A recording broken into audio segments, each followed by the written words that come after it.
Icons, how are you doing out there in Indie Pod land? Good to see you today on this Wisdom Wednesday. I'm Super Joe Pardo, and I have a great guest for you today on this Wisdom Wednesday. Is it we rhyming up in here? Anyway, I'm excited because we're going to talk about something that it means. It needs to be said because you're never too old to do almost anything. Even where's the DJing Granny? If you've never seen the DJing Granny, she is awesome, and she doesn't let anything get in her way as far as knowing when to start something, which is right now, today. That's when you start. And that's what we're going to do here today on this Wisdom Wednesday. So anyway, again, I'm Super Joe Pardo. We're here for the next hour-ish or so. Please pop in the chat where you're listening from, what are you up to, what's going on in your world today, and just pop in and say hi. Remember, this episode is brought to you by the IndiePod University. If you want to learn to launch, grow, and monetize your podcast, go to indiepodu.com and go check it out. There's podcasting resource videos, a community weekly group coaching call. I gotta turn the granny off. She's distracting me at this point. So yeah, there's all these resources and community based around getting you to build your podcast as a business, or more effectively for your business. So also don't forget September 12th and 13th, the live virtual conference. It was supposed to be in person, but we're doing it virtual. We'll do it virtual. Virtual. Oh no, I clicked off the thing. It's going to be in face to face. We're doing it in Zoom. It's 2 days long because we couldn't hold it in just one day. Because of course not. We got to go for multiple days. So it's 2 days long. Icon 6. We have over 30 speakers from literally all over the globe. It's going to be a fun time. So go get your tickets. People have been snatching up their tickets in the last 2-3 days. There's been a run at people getting tickets. It's not capped, but I think there is a upper limit to how many people we can fit into a Zoom call. So because that's how we're doing it. So I think it's like 300. Hopefully, hey, if we could get 300 people in there, that would be a massive, massive accomplishment for the community. Tickets, again, on sale right now. Go to indiepodcasters.com/icon6. Also, if you want to win a free month of IndiePod University on Free Ride Friday, go over to indiepodcasters.com/tube and hit that subscribe button. Make sure it's set to public so I can pick you out, because I'm picking one random winner every single Free Ride Friday and giving the shout out on here to reach out to me to get your 1 month free of the IndiePod University. What's going on, Charlie? How you doing? Listening all the way from Kennett Square. I know what's up with Kennett Square. Good to see you. And hope you're having a great day right now, right here. Also, if you haven't picked up your merch for IndiePod Con 6, you can go over to youricongear.com. There's limited edition t-shirts, phone cases, a fanny pack, because we're doing the 80s at this event, so I'm looking forward to seeing everybody's 80 attire and gear. So I thought it would be fun. We'll have 80s trivia and music and all kinds of things to kind of spice up our Zoom call, to make it not just the normal Zoom call that everybody seems to be hating on now that we're months into this pandemic. Anyway, today we are talking about how you're never too old to start podcasting, and I have my friend Reverend Ken Blanchard. Welcome to the show, Ken. How you doing? I'm doing good, man. Thanks for letting me be on your show. You are so welcome. It's been way too long to not have you on the show. I almost feel guilty not having you here sooner. But I watched, though, so I'm thinking I'm still with you. Oh, thank you. I appreciate that. So, sir, fill everybody in. What's your show? What's a little bit about your background and what you do? Well, right now I have 4 podcasts, and I produce another. The longest show running is 12 years long, 13 this year, called The Black Man with a Gun Show. And then I have a Christian show called Speak Life Church. I have Warrior Cast that I produce for my son. I have Indian Motorcycle Radio for the motorcycle enthusiasts out there. And then I have the Reverend Ken Blanchard Show, which is brand new, which is going to be my hodgepodge of everything else that's me. I think I got everybody in there. Is that 5 shows? I think did I count 5? Okay, you said 4, right? 4 that I do and 5 total on my account. 5 total. I am I'm a man of many hats. Being an old dude, I've done a lot of things. So I started off as a firearms instructor for the Central Intelligence Agency, a law enforcement officer, and that was interesting. But it made me want to teach gun safety and help people in my community. I didn't know how political the gun thing was when I stepped out there. I mean, I was totally a country guy who's going to go, all right, everybody has a gun at home. Everybody shoots. I had no idea that wasn't the case, that it was different in every state, that there's different cultures behind it. I got beat up by all kind of people. And this was in 91 when I first started doing this. So this was before Google and social media. So here was this black guy out here talking about guns. And there was still quite a few folks who were still from the former Black Panther Party still around. There were still civil rights people still around, people who had still been through the riots and had seen some pretty negative stuff, which kind of come back around in 2020. I got beat up by ministers. I got beat up by civil rights people. I got beat up by everybody. But I was embraced by the gun community who had been getting beat up by the same people. And now they had a person of color who was promoting gun safety and responsibility. So I got a chance to ride high for a nice, about 10 years, helping with concealed carry reform across the country. I learned so much about myself, about politics, about the country. And I wrote a book. And then I wrote a book and then thought, let me put this thing up on the internet, which was brand new back then in 1999. We had AOL 1.0 at the time. Yeah. So I had this ginormous website with James Brown playing music in the background and my book on the front. And I was scaring everybody because they thought I was like really, really rich because big corporations didn't have websites back then. But I've been rolling this thing ever since. And then I discovered podcasting in 2007 and thought, yeah, this is my chance to be like a radio dude. So I tried everything on the Black Man with the Gun show. It was a pro-gun variety show. I got a chance to tell jokes, bring comedians on, talk about gun rights, talk about safety, about the newest thing. And I've tried everything. Bad karaoke, you name it. I've done it on that show. And it survived until like 2013. No, last year, 2019, I quit. I said, all right, December, this is it. Show been running for 12 years. There's a whole bunch of folks on the internet talking about guns now, and I'm old and y'all don't care anymore.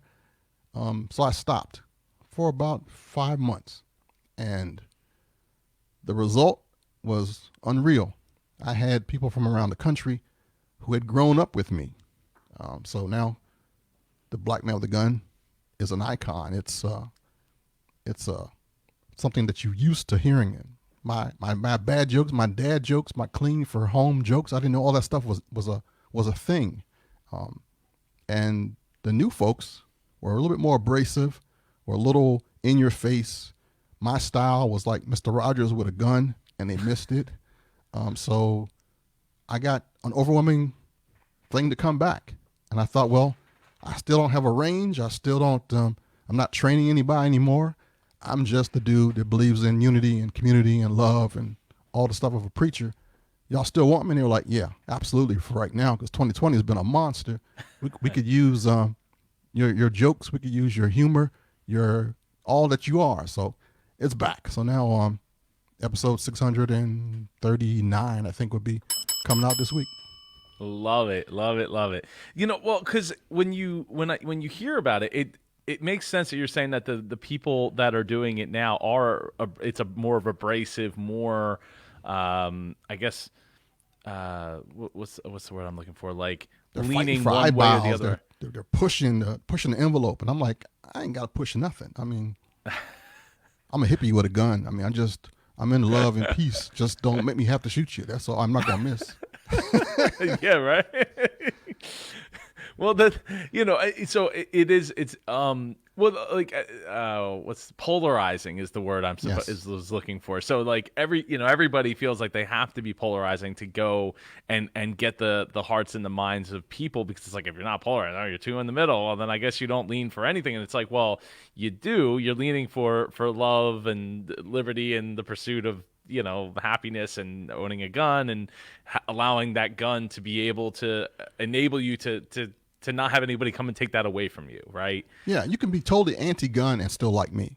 I'm not anti-gun, but I don't own a gun, and I definitely love you, Ken. I have, thank you, man. I've learned to be me and be okay. Because at first I thought, like, if I was Samuel L. Jackson with the gun issue, you would have heard of me. I'd have been on major television, because a couple of times I've gotten on radio when they said, announcing the black man with a gun. He has a book, a website, and he's very polarizing. And then I come on and say, hey guys, I love you guys. Don't worry about it if you don't understand this. And then folks just start tuning off because this guy's just too nice. But if I was going to be the angry black man, I'd have been famous. I'd have been rich. But that's not me. I couldn't even fake it. You were missing one word in the title, right? Angry black man with a gun. If I did that, I'd be rolling. I'd be huge. But you probably wouldn't be happy, right? And I think that's one of the reasons that why not only myself but so many people connect with you, because it's humanizing. And I think when you look at guns from a different perspective of as a tool and as something to protect, not just to harm. I think it opens up your mind. I know it's opened up my mind over the years. Like, growing up in Jersey, like, some people have guns, but they're very hard to get here. You can't even get like a shot. Like me and Andre in the chat were talking about. He's like, oh, why can't you just go get a shotgun? I was like, because I don't think I can actually do that here. Like, I think I have to still go, and I would want to go and take a course if I was going to get a gun, because like, I didn't grow up around that life, Courses are fun. Training is fun. You get to find out stuff that you didn't even know that you could do really well. Like taking apart a gun and like, no, just the whole marksmanship thing of it. It's a Zen thing. Like, in my family, they were super athletic. So when I was a kid, I'm downstairs recording off my tape recorder, doing my Iron Man comic books, doing sound effects and stuff, because I didn't know there was a whole career in voice acting.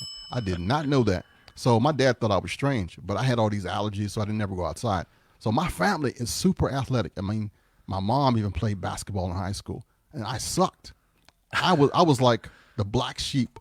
He sits in there and reads all day, or he talks on a microphone, or he's drawing, or he's painting, never plays basketball or football. So I thought, all right, here, I am a misfit. I'm going to enlist in the Marine Corps to prove to you guys I'm a man. And I got in there and thought, this isn't even harder than my house. My household was rougher than this. But the thing I learned about was rifleman and being a marksman. And that thing was like a whole nother, it's like nobody in my family shoots. I was like, but I got a gift here. I can hit anything. I was getting cocky, right? As I learned, like, it's like, I got something that somebody values, So then when I was talking to some kids, and Michael Jordan was the thing at the time, and they were like, when you're about to shoot a basketball and you're going on the court and you got your mind focused on the rim and you launch that jumper, I say it's the same thing when I'm grabbing a rifle. And the whole zen of, there's noise, there's other people shooting on the sides, but there's the time you have to inhale, exhale, breathe, focus, and you pull the trigger, nothing but me and the target. And when you hit the thing from like thousands of feet away, people go, damn. That is the same thing of when he shoots, he scores. So I had to learn, if you don't have the ability to dunk, the ability to run as fast as my cousin who made it to the NFL, my other cousin who made it to the NBA. Wow.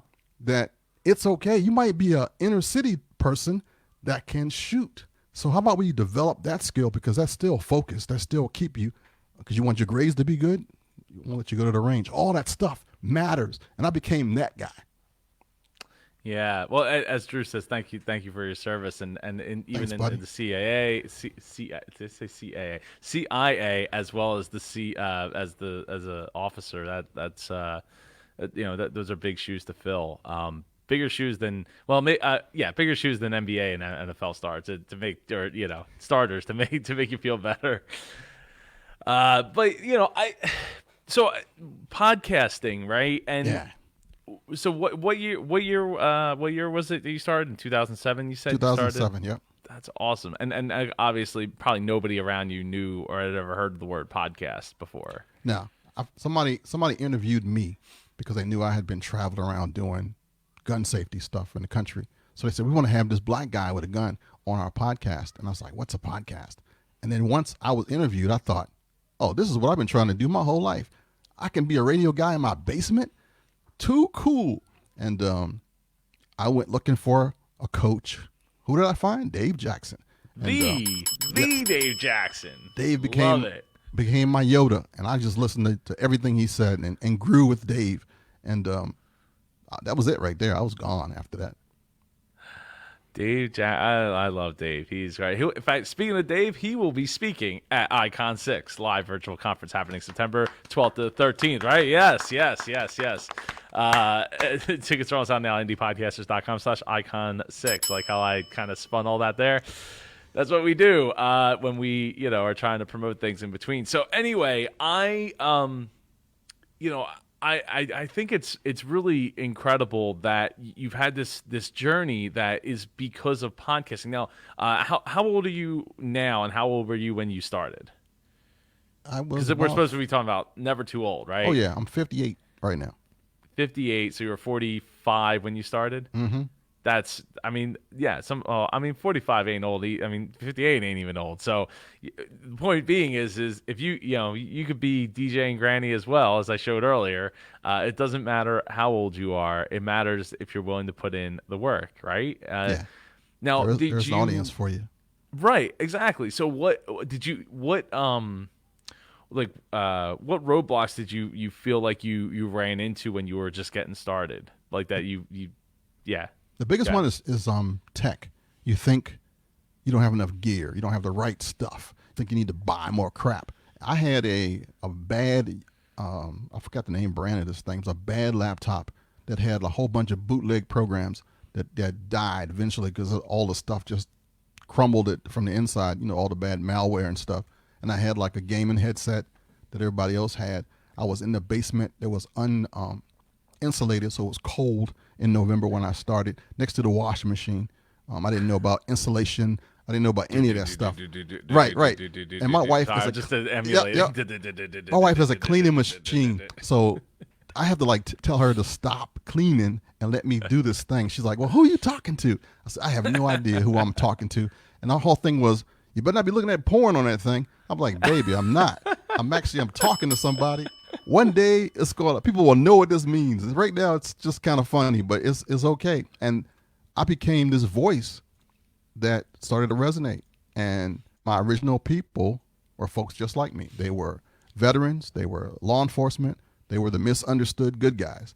Some of them were veterans that had gone through some stuff. And being in CIA, one of the things that I did do that was a positive was that as a firearms trained person, at sometimes during history, they didn't have enough people or have enough time to send big groups of folks to protect other people. So they would just send me, and they would grab me and a couple of my buddies, and the three of us did protective details around the world. And the stuff was scary, but I got good memories from it. And one of the positives from it was I was chosen because of my demeanor. I was somebody that you could stick in somebody else's house with their kids and be Mr. Belvedere with 3 guns. And I'm not going to attack the wife or make the kids afraid, but I'm going to protect the household. So it's been a growing thing, and that resonated with people, and it helped me. Well, you did say Mr. Rogers with a gun. Yeah, man. Which, I think it's awesome to have those resources of responsible gun ownership without the polarizingness of it and the or politicizing-ness of it or anything to that effect. Bringing the lifestyle of it and genuinity is that a word? Bringing genuineness to it, right? To the topic, and that's just so powerful. Andre says, "Man, that job sounds fun." Oh yeah, and I totally fell into it. I mean, I was like the just a strange dude that was around. So they would go, hey, how's this guy for blah, blah, blah? And they would go, oh, yeah, he's okay with that. Boom. You get a plane ticket. You're going so-and-so. I'm like, okay. I had no idea when I got there. It was like 10,000 people after this guy. That detail they left out. But it's all good now.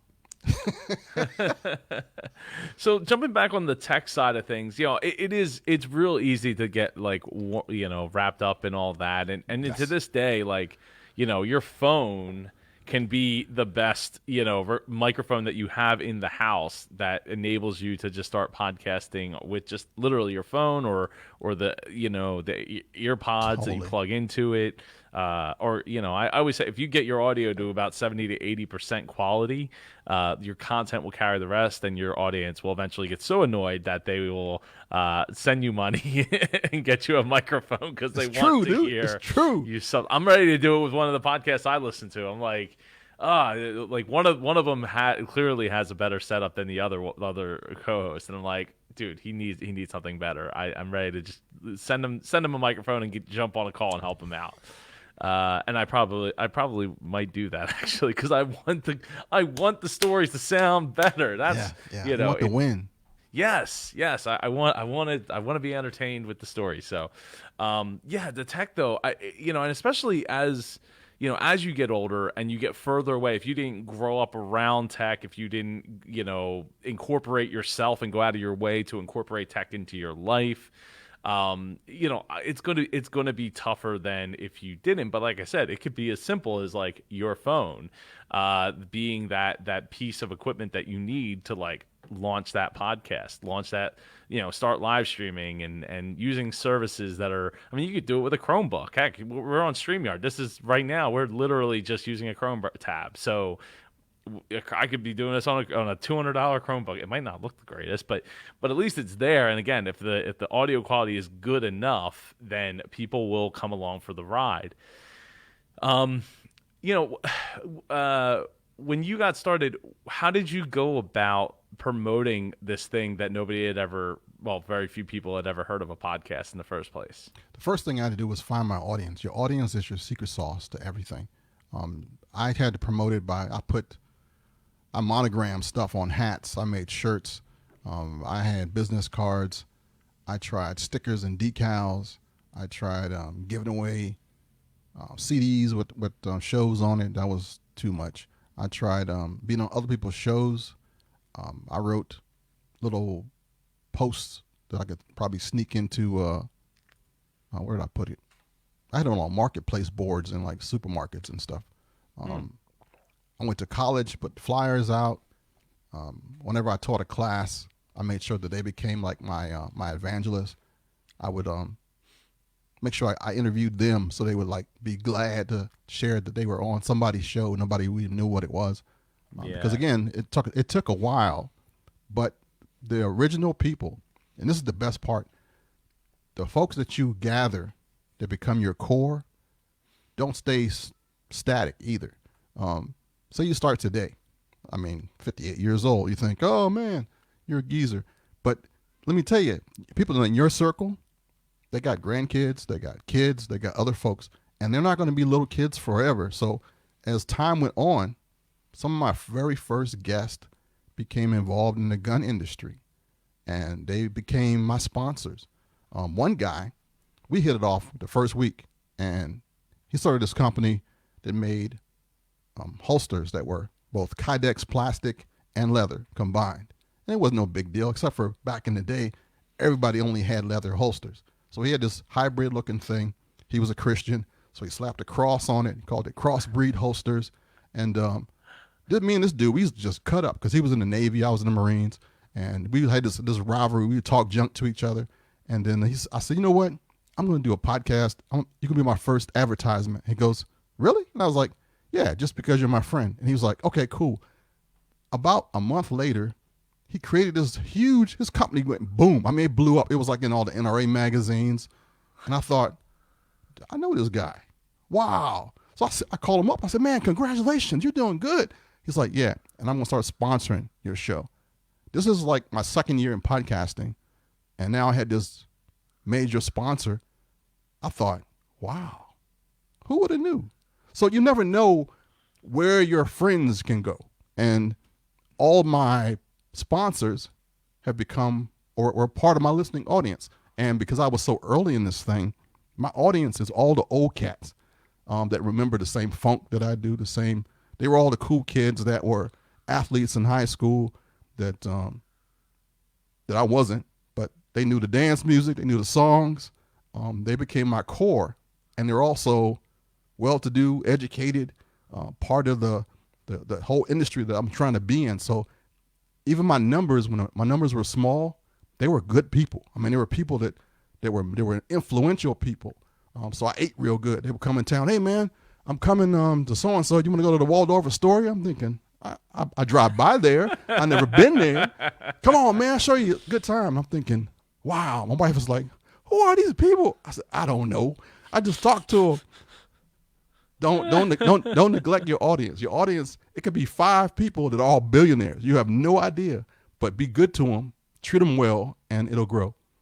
Yeah. I think that's super important. You don't always know who's listening, and sometimes you get surprised when you find out who is listening to your show, and hanging on the words, and I always go back and say, as a podcaster, you're a leader, and you got to really take the charge with what you're putting out there, and bringing your community together, even if your community is a whole bunch of crickets that because you're just getting started. But if you prepare yourself in the beginning, be the king of the crickets, right? Be the king of the night. Yep. If you're passionate enough about it, and just pretend like, hey, there's crickets listening.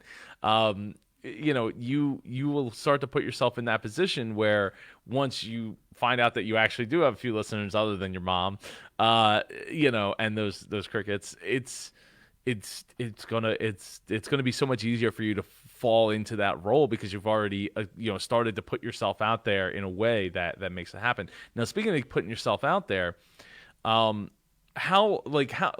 so say I'm 65 years old, and I just discovered this podcasting thing. How cool is it? I'm scared, Ken. What should I do? I'm worried that people are going to judge me. I'm worried that I'm going to say something that's going to offend somebody. I'm worried about the what if monster. Man, you got it bad. You got it really good. Actually, it's better when you're older. I'm gonna tell you why. You don't care. Get off my lawn. You're in this mode where you got stories, you got experience, you got stuff that younger folks don't have, and then you have people who understand and get you. So you don't have to explain yourself. You can be raw if you want to, but most of the time the older ones don't. We're like we've gone through all this stuff like so many times before of political correctness, and we're not sure about stuff, so we'll stumble. But the stumble means that you're both humble and you're not trying to be abrasive, and people dig it because you're being your own self. And you get younger audiences that don't have like a dad or uncle to talk to. You become that guy, and they'll be cracking up because you'll be saying stuff that do they dig it in there. Y'all don't even remember dig it. Dig it was a big thing, man, back in the 70s. If you was on to something, dig it, man. I'm with it. You'll have your own language. And I thought in the beginning, man, I'm not gonna when I first went to Podfest or multimedia, anything where it was like multiple blog talk, what's that thing? Blog World. When I went to there's a Blog World. When I went to those things, I was the old dude walking the halls. Right, I'm thinking, man, look at this guy going to live in Puerto Rico. He's like a millionaire doing this thing, and this guy was an architect, and now he's doing podcasts, and he's making bank too. I must suck. But no, you can't judge. Comparison is the thief of joy. Just stay in your lane, be yourself, and your people will find you. And then you have to just kind of spread like this. Like Super Joe gave me an audience, so I'll probably get at least one person will check out one of my shows from this thing. I hope it's a positive. It's a positive. You can't lose with the stuff you use. It's the just keep on flowing and just keep putting it down. You got to do reps. You can't do one and done. You got to mess up and find out. I had a show called The Urban Shooter, and then my folks were like, well, don't you have a book called Black Man with a Gun? You should probably do that as your title because, and I got like marketing advice from like CEOs of companies. I thought, isn't that kind of inflammatory? They're like, it's your word, man. Use it. So I became the black man with a gun. I thought, all right, all the black people will listen to me. In the beginning, my show was 99% non-colored people. It was all everybody else in the gun world who thought, here's a guy who's like a decent dude that I would like bring home, meet my family with him and everything. So I thought, wow, who would have knew? So just be yourself. Don't poo-poo your life. Don't poo-poo how you speak. Because I went to diction class. I went to actually language speaking so I could speak more clearly and more directly. But nobody wanted to hear that guy. So poof, just be you and let it go. Like the well, first off, was that your impression of Clint Eastwood saying "Get off my lawn" from Gran Torino? Absolutely. Yeah, such a great movie. What was I gonna say? The old guys rule. Yeah, right.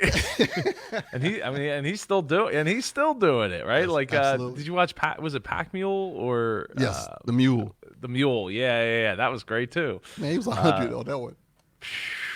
Man, and how old is Clint Eastwood now? Is he like is he over 90? He's got to be at least 90. I think he's not. Yeah, oh, he is 90. Yeah, May 31st. So he just turned 90 this year. Wow, this is the guy. I love him. He used to look like this. I was watching his spaghetti western last night. My wife just rolled her eyes. It's like the man with no name. I love him. Yep.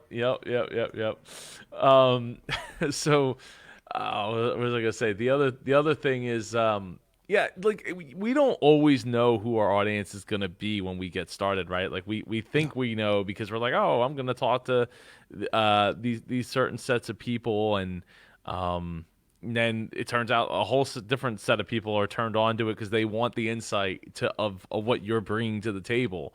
Yeah. Maybe the audience that you thought just isn't there yet, or maybe you haven't done a good enough job of packaging it so that audience that you think you're speaking to, gets it and wants to come along, right? So it's just it's very different. Now you were saying the Urban Shooter, was that the name of that was the name of your book?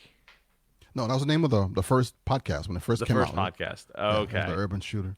And then you changed it to the Black Man with a Gun. Mm-hmm. To match the other brand. Yeah, I could definitely see that being, because it's more descriptive. And especially as we've gotten through the years, like Urban Shooter kind of does sound more inflammatory to me than I know. I thought it was the other way around.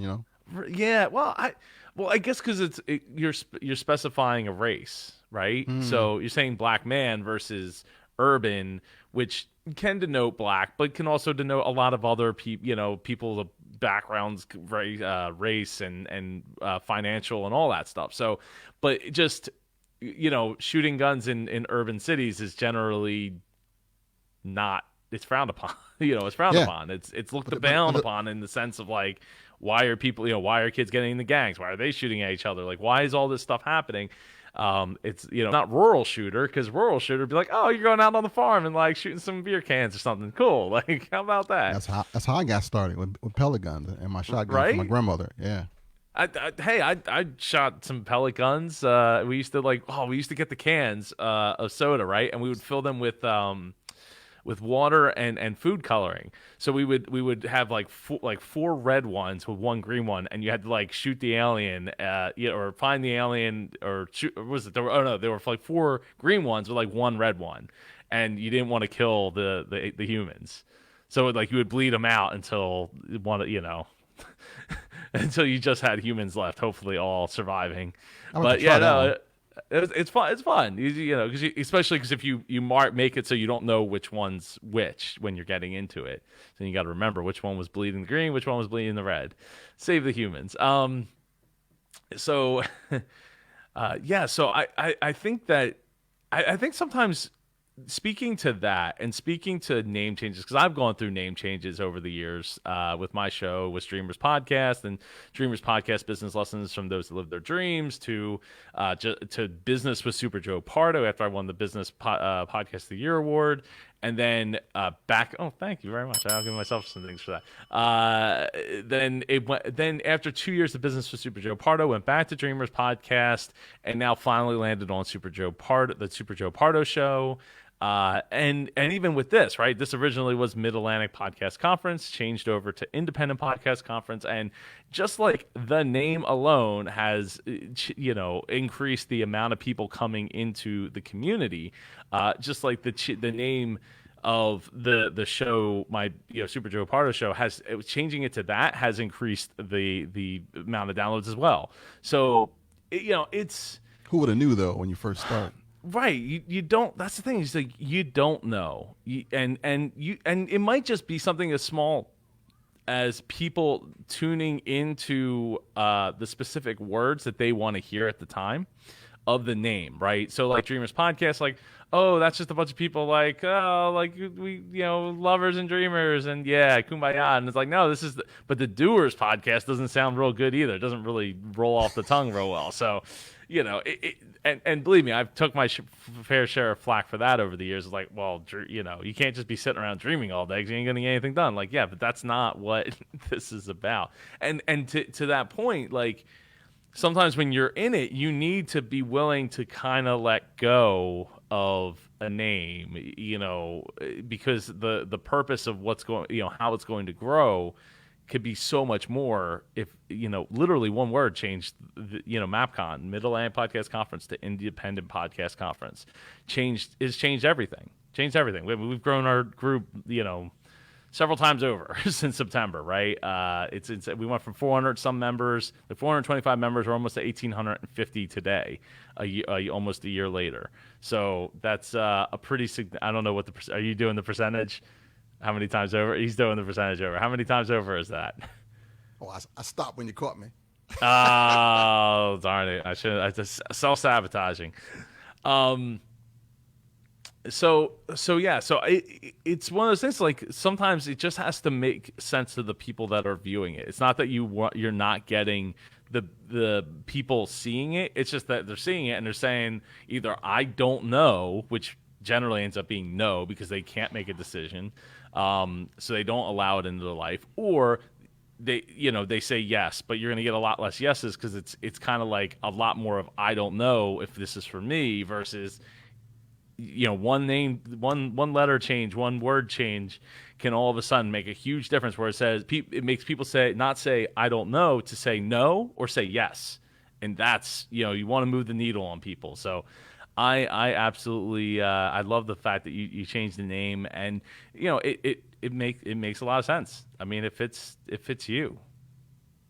Yeah, I even tried to give it away. Like after I was using it for a while, I thought, well, there's other people who I'm not the only black man in the world that has a gun. So let me share this thing. And folks are like, no, man, that's yours. So I went and copyrighted the thing, trademarked it, and for all that, what it does. But it's me. I mean, it's I've been at a job before, an interview, and the guy had heard my voice and said, hey, that's the black man with a gun, isn't it? And I thought, all right, I'm not going to get this job. I can tell right now because he heard me on the podcast.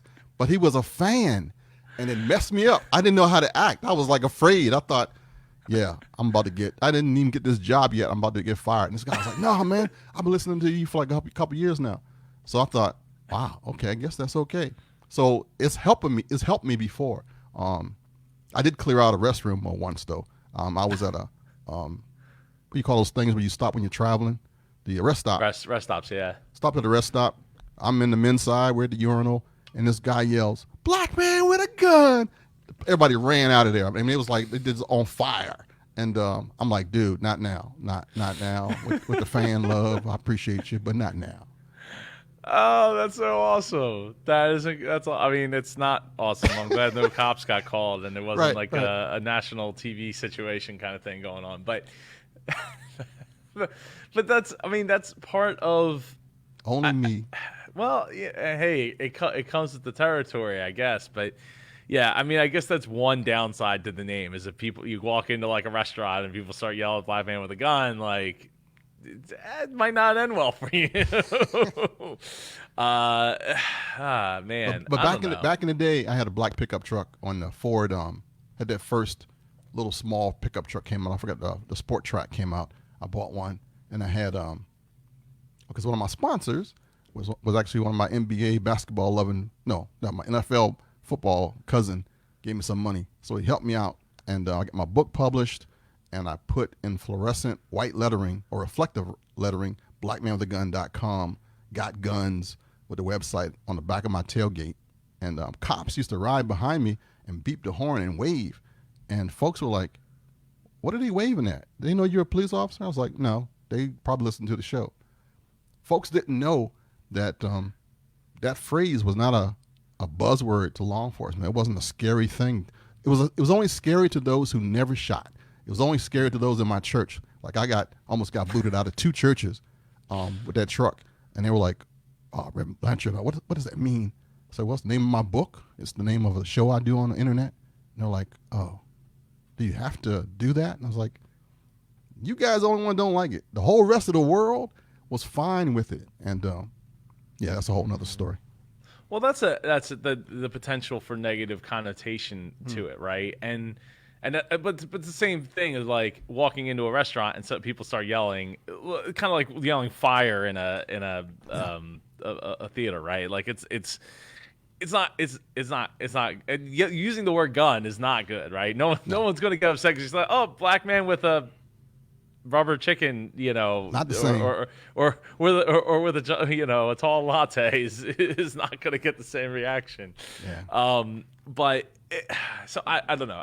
I think I think the important thing there though is that you get the recognition to that level where it can supplant whether it matters or not, right? Like whether other like because enough becomes. Well, I think that actually is on your part the potential for it to be a like in the lexicon, Mhm. right? Like to try to change how people perceive that term.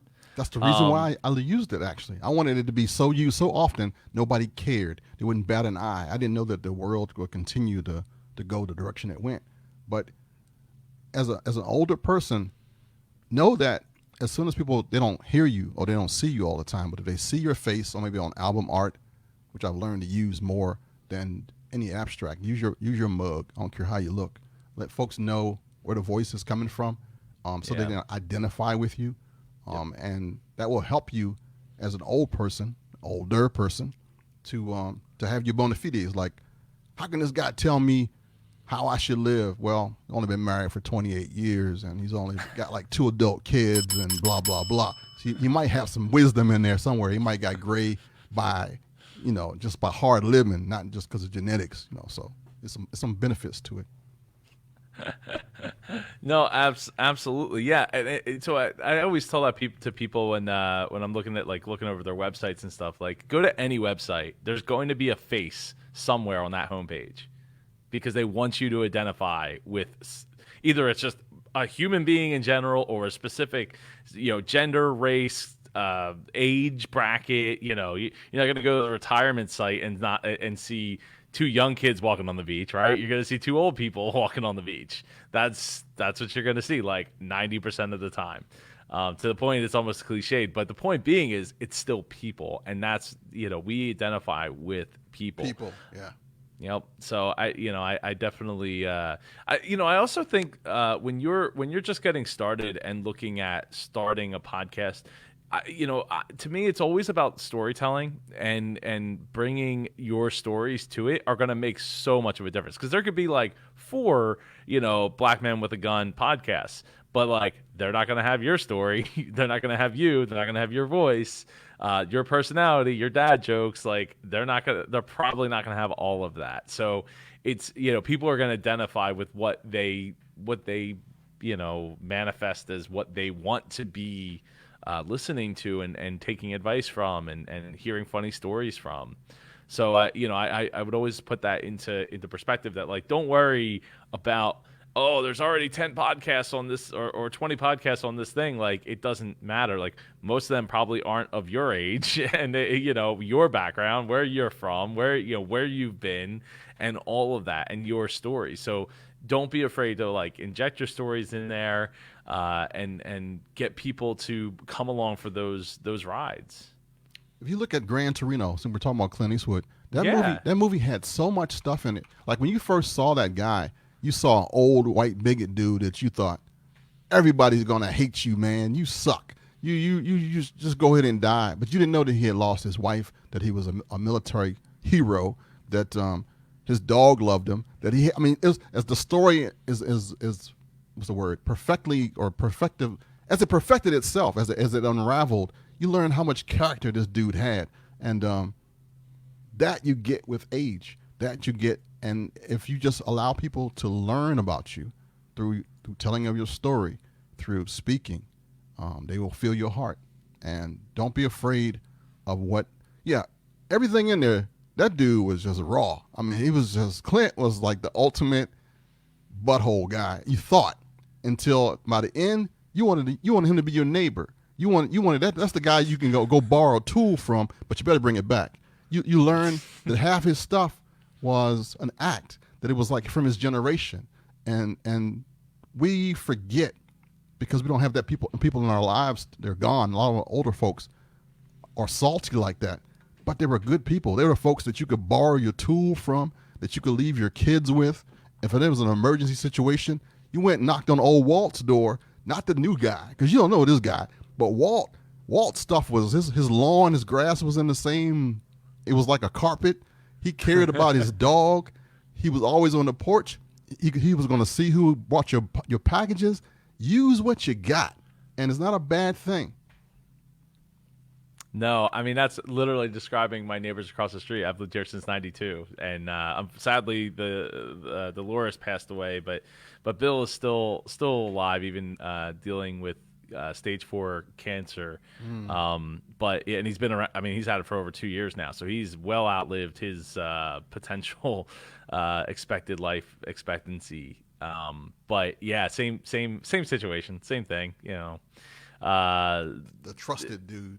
Yeah, right. And has been around, done lots of different jobs, lots of different things over the years. Been retired for a long time, and people would listen to his show. Yeah, right. Exactly. If he would be if he would be want to do it, he. But that generation don't want to tell it. That generation, that generation believed that you don't brag on yourself, that it was a negative, that it's all this. I mean, it's like a whole bunch of stuff that comes with different core values of groups of people. I've just been around long enough to not be afraid of it, and always have wanted to be on a microphone. So I'm just glad, because I even tried to be in radio at one time. And then learned how cutthroat it was. That if you didn't get your Arbitron ratings in the 45 days, then you were out. And they didn't pay as much as I thought. These guys were hustling on the weekends, doing like car washes and stuff. And Live 95, we're out there doing whatever, and that doesn't pay squat. So no. down here in the basement, in my own little home studio, I am just happy. That is awesome, and I think that brings it back all around about being happy and being able to share your stories, and to piggyback on what you said about not wanting to share it. Like, I only know the stories because I would go and sit on their porch for hours on end across my entire, like, a third of my life, or no, 2/3 of my life. Yeah. So like, that's the reason I know a lot of the stories, and not because they, pour them all out all at once or so it's, I think it's important for you to remember, storytelling is important, and bringing people those stories, because I mean, that's how I learned. Like, people would say, like, "Oh, Joe, you don't read books." I'm like, "Yeah, but I read people, right? I have these conversations, and I learn from their experiences, and I digest it and apply that to how I, live my life and the experiences that I've had, and try to, figure out if they're related and how I could do better the next time around." So, yeah, definitely, man. I love the fact that you don't know what you have until later. Everything's a surprise. Like, you don't value stuff that you have around your house. You don't value your own stories, stuff that has happened to you. You don't think it matters to anybody else. But I can tell you, like, right now there's going to be a march on Washington from the Dr. Martin Luther King is coming down. Well, not him, but the people are going to come and try to recreate. I know, right? Back that up. Zombie thing happening. Yeah, They're right. trying to recreate this march. Well, I was there as a kid. Like You this is like the wow. oldest thing I have. I didn't even know it was worthwhile of keeping. It's getting all rusty in the back. But I was like one and 1.5. My dad had me like on his shoulder, marching in the crowd, and bought me this button. I remember when he got it because I was like all happy, and I had this giant button on my thing, which was like ginormous when you're a little baby. But I kept it, not knowing any of this stuff had any value other than that was just the norm. So now as we go through history, I can remember all kind of bits. Like they'll say there was riots after King was killed, and I remember when they made us run home from school.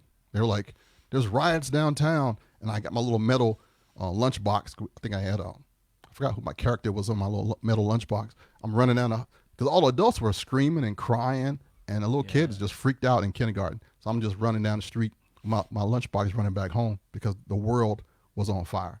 And you don't know that you're a part of history when you're in it. So tell a story, y'all. Tell it. Yeah, yeah. Well, because I mean, we see it one dimensional, right? Like, because we're in it, and we don't necessarily know all the different aspects of what's going on, and all of that. You see people running, and especially if you're young, like might be years before anybody tells you like what was going on, and or for you to go and figure it out, find out. So that's that's incredibly powerful. When are they recreating? I hadn't heard that. This is going to be, unfortunately, as Al Sharpton's leading it at this time. I'll say unfortunate because I'm not a fan of his, but he's got a whole bunch of folks that are coming through his network to do it. But this is DC, so there's like a march every week. We don't even care anymore. There's always a march. There's always a protest. And it was like, all right, hopefully they divert traffic so we can go, or we'll just stay home that day and let you guys tear up stuff if you want.